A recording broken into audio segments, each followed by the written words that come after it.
that one more time. What do you think of the Old Coast Motel situation? I think that's a bad idea. That's a horrible idea to put those people in there because sooner or later they're going to start punching holes in the walls because they got mad about something. You don't think a vintage 100-year-old redwood building with stamped tin wall boards and stuff like that is a suitable... What do you think of the bar in the location?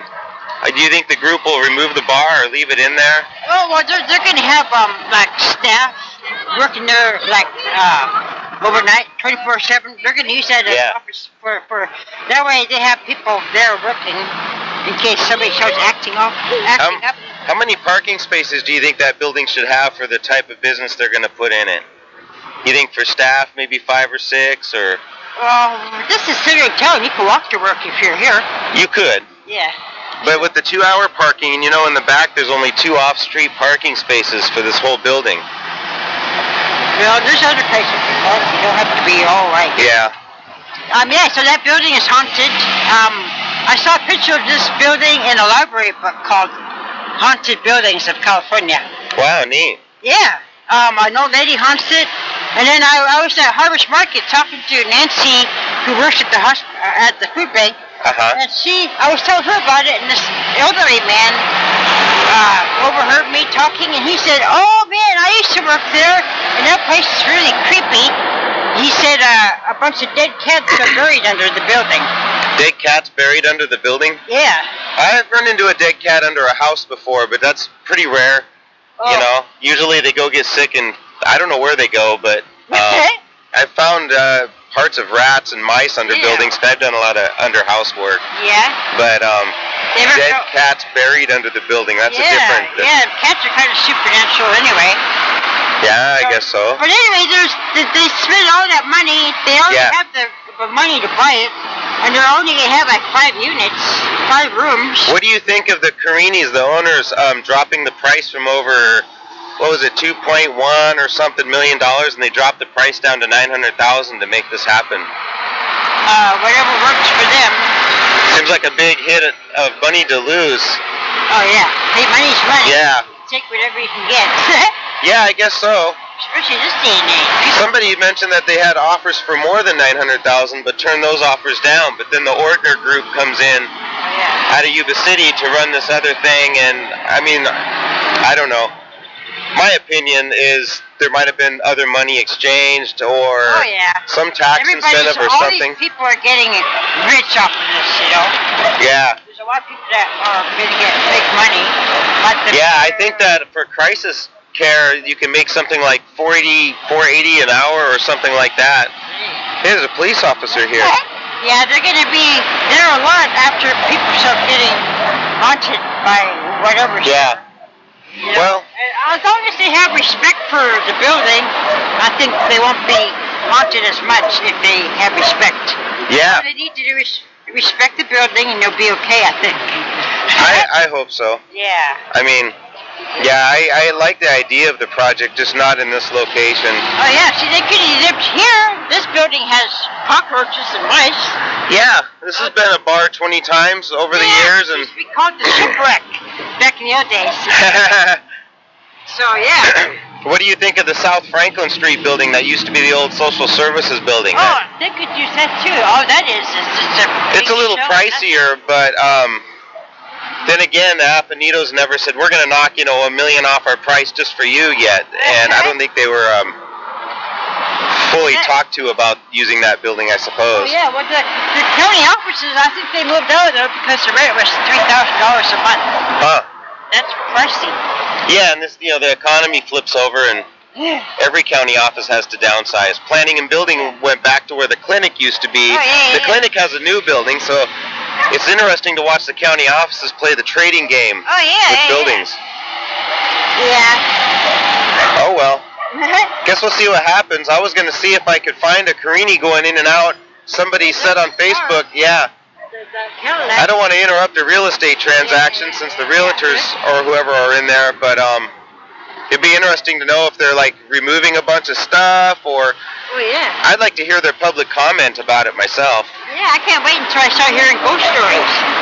And Anna Shaw, who runs the hospitality house, What's your opinion of Anna? What do you think of her? She's horrible. She's recently she put in where you ask for money fund. She got she put out one of those things where the hospitality house needed a new washer and dryer. So she got a new washer and dryer, but she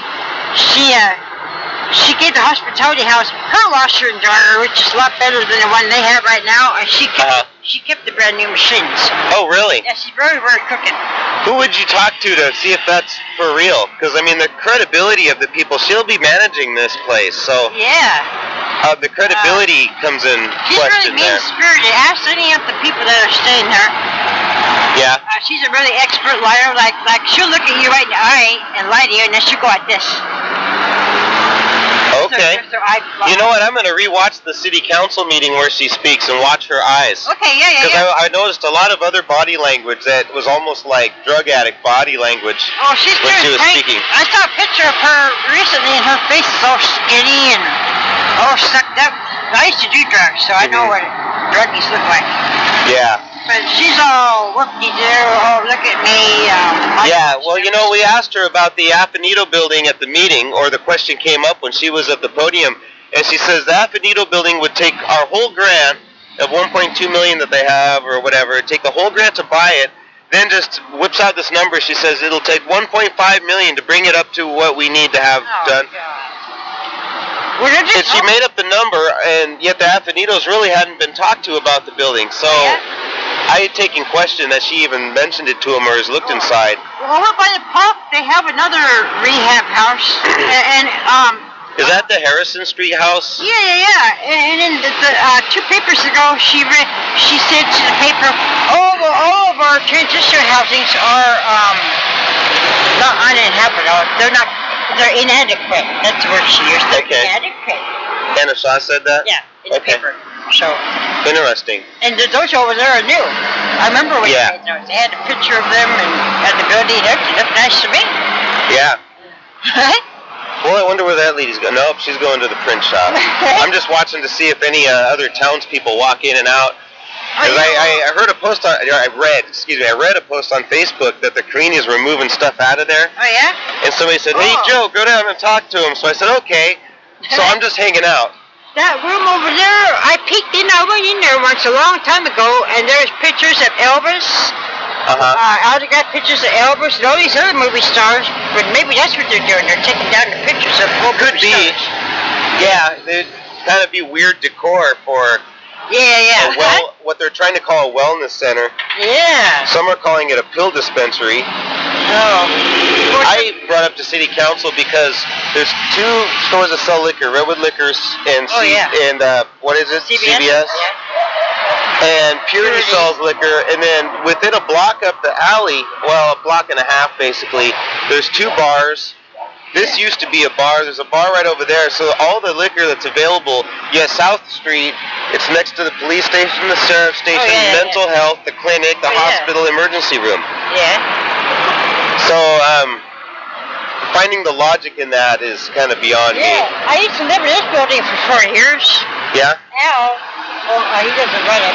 He doesn't own it, but he's a manager. But that place has cockroaches for years. I didn't know that until I moved in. I lived 4 years there. Wow. And I started doing crank there because I didn't want to go to sleep. I didn't want cockroaches crawling all over me when I'm sleeping. Nobody wants cockroaches crawling all over you when you're sleeping. They're in this building, and there's mice in this building, too. Yeah. And the lady rents the place out nonetheless. So I don't know if that has cockroaches or not. I don't know. They remodeled it years ago. Oh, yeah. And did a bunch of work to it, but I don't know the status of that. Oh. I mean, it's been empty so long. I can't imagine cockroaches or mice would have anything to eat with the time it's been empty. That's true. That's true. They're probably, unless they're eating paint chips. Yeah. Well, I can't wait to start hearing ghost stories. And I hope those ghosts haunt Anna are so the worst. Yeah? She deserves it. Yeah. She's she's so mean-spirited. She had nothing but, she got a new PT Cruiser. She drives a PT Cruiser? Yeah. I hate those cars. No, I'm just kidding. She got one of those. And already somebody flattened her tires. Wow. All those rents she writes up. That's how she got that, I believe. Well, she must be good at writing grants. Yeah, she's always doing it all the time. We need this, we need that, but the new washer and dryer went to her house, not there. Wow, so she gets a grant or some funds, buys a washer and dryer, puts them at her house, and then brings her own washer and dryer to the hospitality house? Which are nicer than the ones that the hospitality house has. Yeah. Okay. So, see, she's crooked like that. Okay. Well, that's really interesting stuff to know. Hey, there's a North Coast Plumbing Heating guy waved at us. I used to work for that company. I think he was the guy that took my job. Oh. But it was okay. I don't know. I don't work for crews very well because I just don't play well with others. Oh, yeah. Me neither. Yeah. I'll blame me there because people are so fake nowadays. Finally, no traffic. Boom. I'm trying to get a shot with no cars driving by too much. Yeah, I saw a picture of this building in a library book. Haunted Buildings of California. So it's haunted. I wonder who the author of that book is. I should Google that on my computer when I get home. You? Yeah, could you? Because I tried to get that book, and I got the book, but the picture wasn't in it. So maybe they tore it out, or maybe there's another book. Yeah. Huh. You know, another surprising fact is with KOZT right there, you would think that Tom and Vicky would be at some of these council meetings talking about this, going, hey, you guys, come on, it's right next to our radio station, but I haven't seen them. And I saw Joe Rogelski at the post office, and he says, well, you know, they tried to go to the meetings, but they couldn't get in. There's too many people. But I've stood outside on the porch up at the Dietrich Center when they have the meetings, and I haven't seen them. Oh, what? So I don't know if that was Joe's programmed response or... Oh, a lot of these people are liars. They're really good liars. Suzette Cook is stepping down from the Advocate. Oh, yeah? Within, like, what was it? She was brought on in November. That means they have no more writers. Oh, what? Not that she was writing, but... Anyway, I don't want to take up your whole day, but thanks for the dirt on Anna Shaw. Anything we know is good.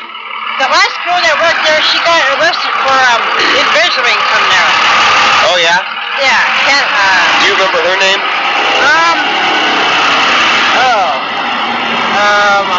Embezzlement. Yeah, she was embezzling money from Karen. I think it starts with an S. Karen something. Karen that starts with an S. Mitch was working there. Mitch King. He used to steal Vicodins from the people there. Sorry, what did you say? Mitch King used to steal painkillers from the residents at the hospitality house. Wow, okay. Yeah. And he got fired recently because he was in ICU for drinking and drugging. Okay. So these are all true facts. I'm not telling you stories. Sure. These are all true, verifiable facts. Yeah. Another one I think is Anna Shaw's husband. I think he goes by the name Jimmy Morrison on Facebook, but his name is James. I forget. James Leggett. Anyway, there was a thing where after Hurricane Rita, he was in Texas and he tried to get I forget the number. It was like $13,000 of emergency relief money of sorts from FEMA, and he got busted and supposedly did 7 months in jail for what do they call it? I guess it would be embezzlement. Oh yeah. There's some rumors about embezzlement with him and with Anna Shaw, but we've been digging up. We can't find much. I did find the Houston, Texas story. Too bad you couldn't have permission to go into their computers. You can go pretty far. You can go to like I was looking at on Justia.com and looking at legal docs. You can go through the documents from about 10 years back. Oh yeah. And it's tedious and looking at just scanning all these court cases, just looking for a name that matches one of these names. And sometimes other people have the same last name, so you open it up, waste 20 minutes reading a whole bunch of stuff to realize it's not the same person. Oh, yeah. I made the mistake. See, I'm a court watcher. I've been a court watcher for 15 years at the courthouse here. Yeah. So I know about I've seen instances where two defendants have the same name. Yeah. I thought it was this guy when it wasn't. It was the other guy. Are they printing are you doing court reports? No, I'm just a court watcher. A court reporter works in the paper. Yeah. So yeah, I like it. I like watching what's going on.